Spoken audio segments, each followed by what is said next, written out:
Hi, thanks for joining me today for Cooking Together live from Austin, Texas. I'm Rachel and I'm going to be making some creamy cauliflower soup today with crispy dulse. And it only has a few ingredients, this soup. It's super simple. You won't believe how delicious it is with just a few ingredients. And one of the special things that we're adding to it as a garnish today is some crispy dulse. And dulse is spelled D-U-L-S-E. It's a sea vegetable. It is basically a red seaweed that's edible, and it's super delicious. When I was first learning about dulse in culinary school, I went to a macrobiotic cooking school a long time ago, and I started learning about how you can cook with different sea vegetables.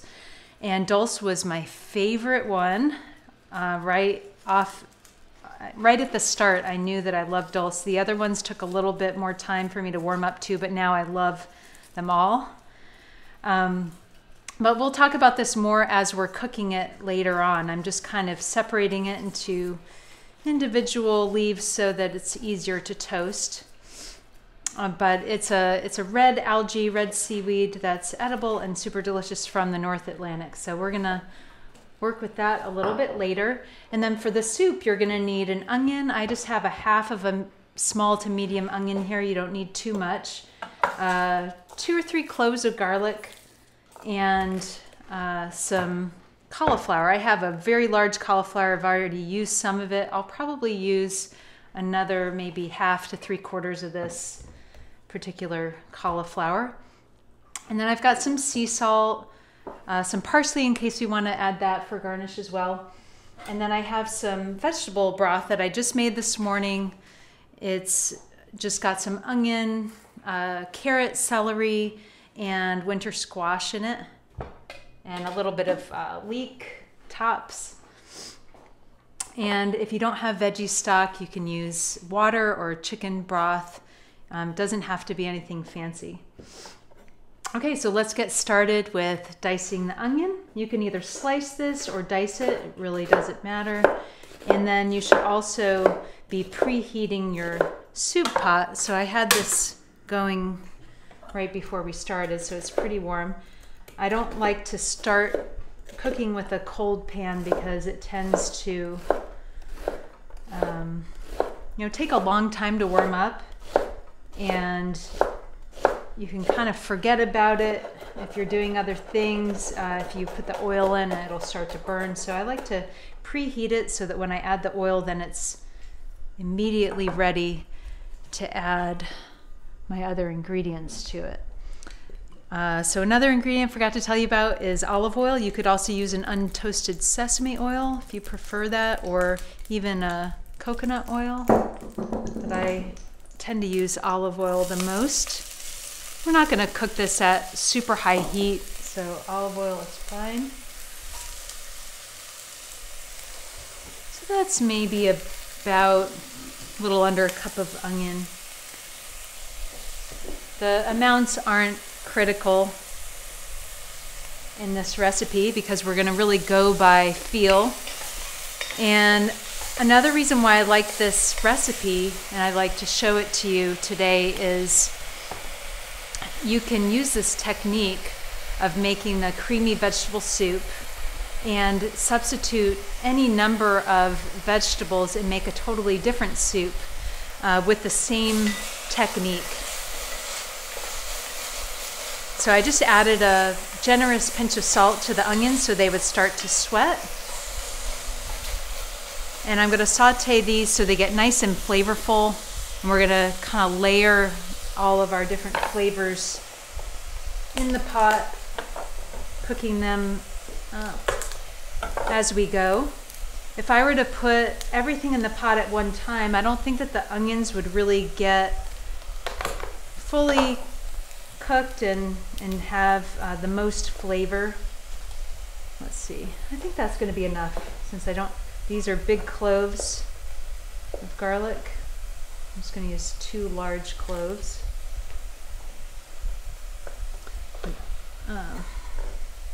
Lean down on these with the heel of my hand, the palm, so that when I chop them, they're almost minced by that point. And I will add these in just a moment. So other vegetables that you might want to use to make a creamy soup, creamy style soup, we're not actually going to put cream in the soup at all, but it's going to be blended up. So it will be creamy in texture. But other vegetables you could put in would be carrots, broccoli, butternut squash, kabocha squash, potatoes. Sometimes I'll make a potato leek where I sub leeks for the onions. That's really delicious.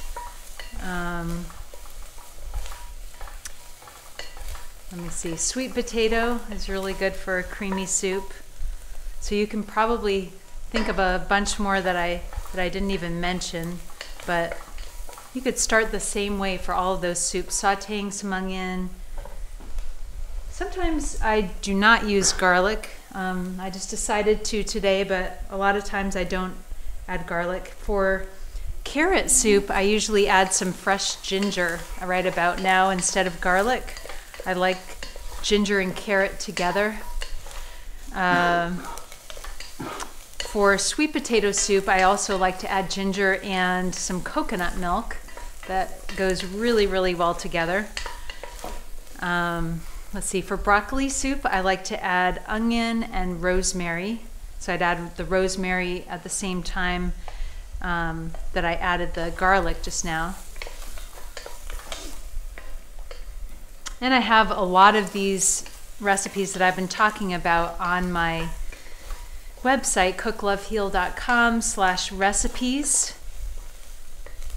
Just go there, type in soup in the search, and you should be able to find a creamy broccoli soup with fresh rosemary. I think I have a creamy carrot soup with fresh ginger. If I don't, you can easily figure it out. But I think I've got several creamy soups. I know I have a creamy butternut squash soup recipe. So to make this easy, I'm just going to cut right through the cauliflower, and that way you can see the core. I'm going to cut through the core, and then I can easily take that out.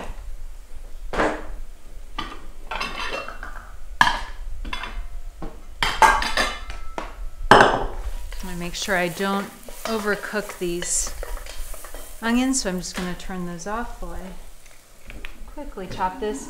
Another way that you can make this soup is to, I'm going to cut this core out also, is to roast the cauliflower. I didn't want to make it too complicated today, and I like it both ways. So if you're going to roast the cauliflower, you could slice it like I'm doing now, or you could cut it into florets. Either way will work. If you slice it like this, you're going to roast it for a shorter time. Now I'm dicing the cauliflower to make it small enough that it'll cook a little bit faster and get kind of coated in the pan with all the flavors. I used to always cut into florets, which takes a long time, and then I realized I actually like having more surface area of the cauliflower on the pan, so, and it's much faster just to chop it. So I kind of slice the cauliflower first, and then I can dice it the other way. And this may be enough. Let's see. Add a little bit more olive oil. I only added about a teaspoon the first time at the most, so adding a little bit more will help, especially because cauliflower is a very dry vegetable and can use a little bit of oil.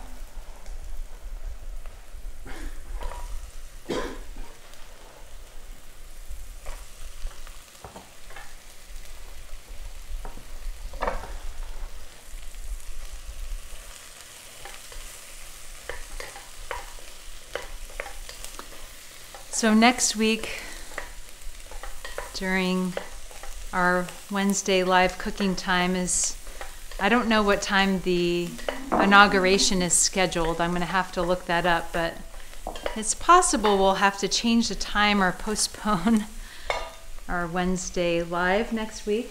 I will let you know. But if it doesn't interfere, we will be here again next week with another recipe that features a different sea vegetable. I'm actually planning to do that all month, starting today. I'm going to be doing, showing you how to use wakame and also arame, which is a black sea vegetable that's really flavorful and delicious that you see a lot in Japanese cooking. It's a Pacific rather than Atlantic sea vegetable. Let's see. I wonder if that's enough. I think I'm going to do a little bit more. Cauliflower has gained a lot of popularity in the last few years because of paleo and keto diets. Everybody wanting to make cauliflower rice, which is so easy. I've made it in very complicated ways and very simple ways, and I've realized that you can actually just grate it with a what do you call it, cheese grater, and saute it with a little bit of olive oil or coconut oil and a little salt, and that's all it takes. I've also made it where you roast it, which takes a lot of sheet pans to roast a whole cauliflower. And then I've squeezed it with some cheesecloth to get all the moisture out, and then sauteed it, and that takes so much time, and I find that I don't actually like it any better than the pan sauteed version. So you can save yourself some time. Some people buy the frozen cauliflower rice. I haven't tried that yet because it's very easy just to grate some up. Okay, well, I guess I'm committing myself to using all of this, or I might save some for some cauliflower rice. Let's see.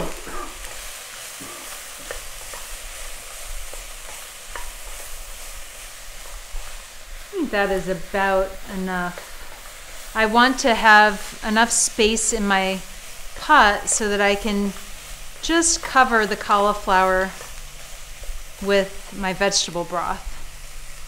So I think the rest of this I'm going to save. Put another generous pinch of salt so I can cook that into the cauliflower before I add the broth. And then this is a step that you'll do no matter what kind of creamy soup you're making. Take your water or vegetable broth. I have mine preheated so that it will cook a little faster. And instead of measuring it, I'm just going to look at the level in the pan.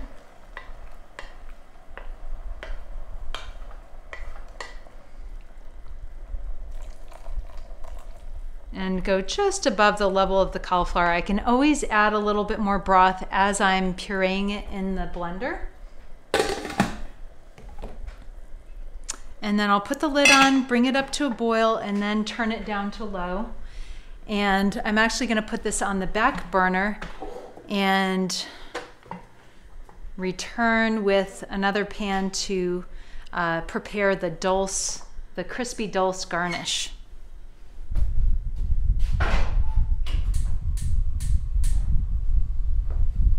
So when I hear that pot bubbling, I'm going to turn it down to low. Move this.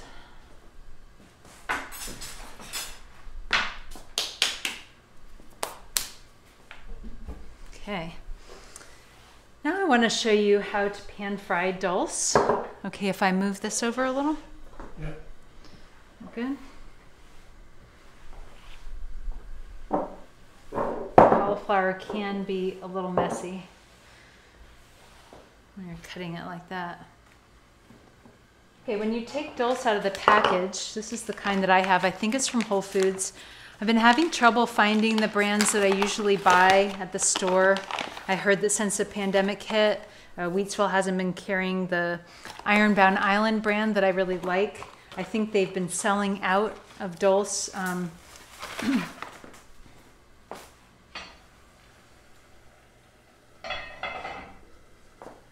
I'll simmer that for about 6 minutes.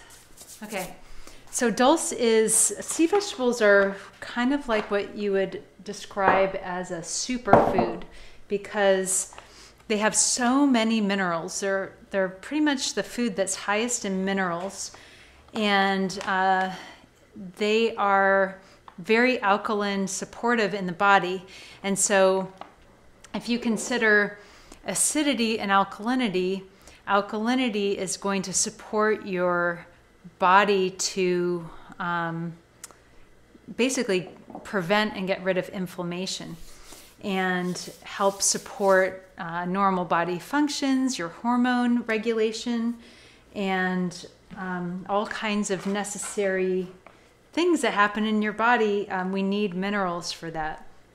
And so sea vegetables are a really good way to counteract acidity that we get from our environment, from our water, from different foods like sugar.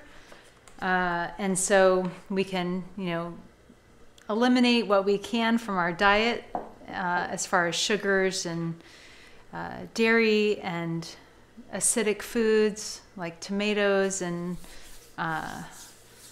things like that, but we can't eliminate those altogether. And so sea vegetables can be a good way to add back in minerals to your diet and help create a more alkaline environment in the body. So I've got Dulse. You can kind of separate it into more individual leaves or fronds. Like I said before, Dulse comes from the Atlantic Ocean. If you go up to, say, Acadia National Park in Maine, you'll see this on the beaches, but don't pick it up there because it's a national park. Just admire it. But anyway, this has been hard to come by during the pandemic because people know that sea vegetables are very supportive to the immune system, and they've been buying them up and stockpiling them just like people have been stockpiling toilet paper and canned goods and dry goods like beans and rice that are hard to find at the store still. But anyway, one of the suppliers called Maine Seaweed that I like, they have been limiting the amount of Dulse that each customer can buy, and now they're only providing it in their I think they call it the family pack that comes with different sea vegetables, because they don't want people just hoarding the Dulse. It's the highest in iodine. It's definitely would be considered a superfood, even though it's been around for thousands of years without being called a superfood. I think that you could call it that. And they don't want people just buying that and reselling it at high prices, or just hoarding it and making it so other people can't have any. So pretty crazy, right? I was at Whole Foods yesterday and I was going to check and see if they had any, but I forgot. So hopefully you can find it. There is something called Dulse Flakes that you might be able to find. They're not as flavorful, probably because they've oxidized a bit more than these big pieces. But basically what I'm doing is just flipping these over. They're going to turn from a very dark purplish red to kind of like a brownish or tan color as they heat up in the pan. And at this point, I may just turn the heat off and just let them crisp up a bit in the pan. You can eat dulse raw. It's totally edible. Sometimes I put it in salads like that. But this is a nice way to actually add a little bit of oil and get the, we want to be able to process these minerals that are fat soluble. And so by adding just a little bit of oil to these sea vegetables, we make it more available to the body. Okay, so that looks really, really good. And I think we're about ready to blend the soup. I'm just going to check that in a minute and see.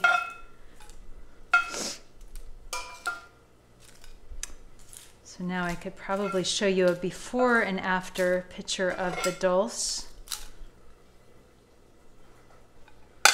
Move this hot pan out of the way.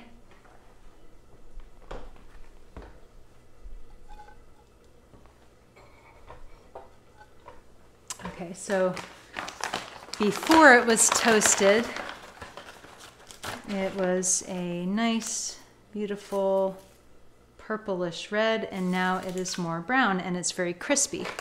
So I'm going to bring back the cauliflower. We're going to save this for garnish. You could have actually, I didn't think of this before, you could have actually broken it into small pieces before toasting it. Make it a little bit easier to toast. That is fine too. Actually, I don't need to turn that on.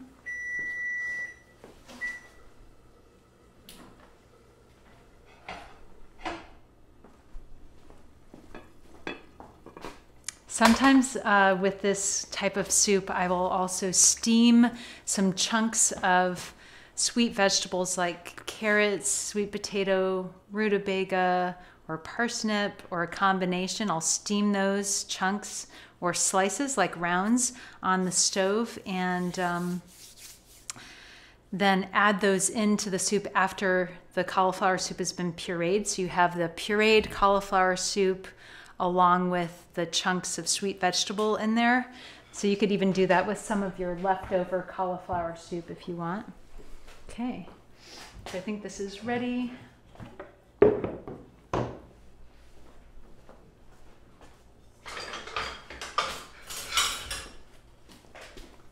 Forgot most of my utensils today. I'm gonna add the cauliflower and the broth. I think I can get it all in here at once. Hello. Hi, Izzy.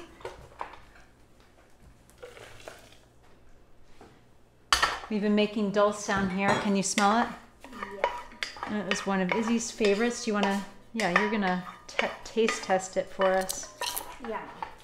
Good? Mm-hmm. I remember reading that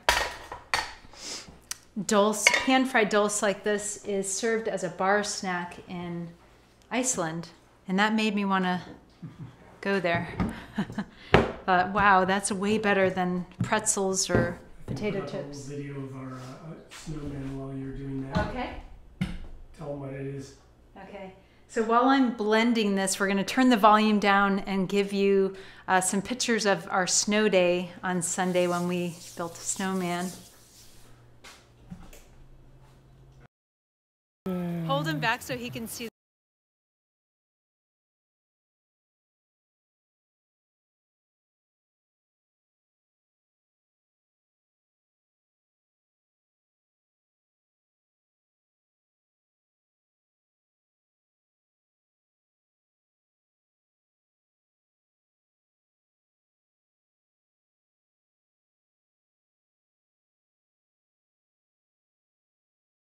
I should wear my hiking pants. So this is fairly thick. I think what I'm going to do is just add a little bit of this vegetable broth to the blender and give it one last blend to get the rest of that soup out of here.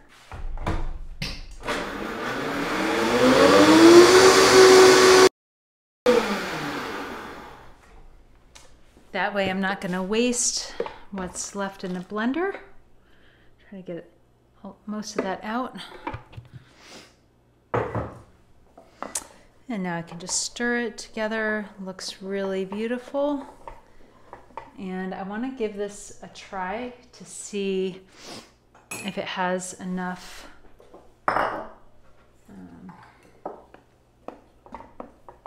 that is a slotted spoon, so I'm not going to be able to use that.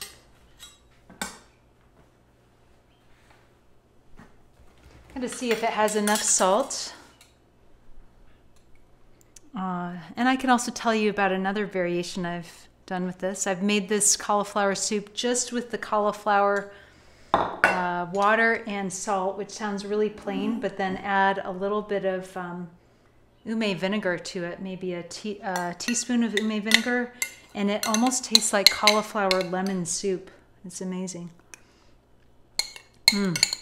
Wow, I think that's just the right amount of salt. This also reminds me that if you make the onion garlic, cauliflower saute, and then add a smaller amount of liquid and some herbs like oregano or basil, you can blend that up and use it as a creamy Alfredo sauce, like a vegan Alfredo sauce. You can see how creamy it looks. It's almost like you can't believe that there's no cream in here, right? Like, I can't believe it's not butter. I can't believe it's not cream.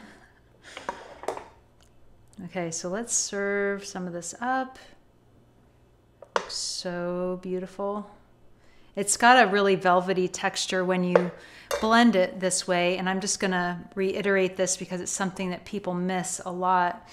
When you're making a creamy blended soup, only add enough liquid to just cover the vegetables and then blend it, and you can always add a little bit of liquid at the end, but you want to make sure that the vegetables are blended until it's very smooth, and then you can add a little bit more liquid if you want to make it a little bit more, less thick. Okay, I'm going to add a little bit of Dulse to garnish this.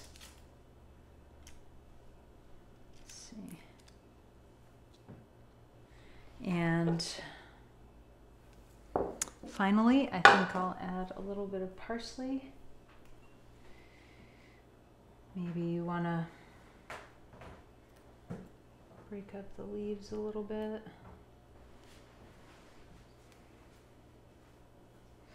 I hope you'll try making this delicious vegetable soup soon. It won't take you very much time, and I think you'll be glad you did.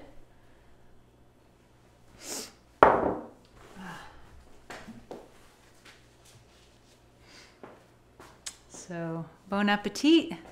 We'll see you here hopefully next week.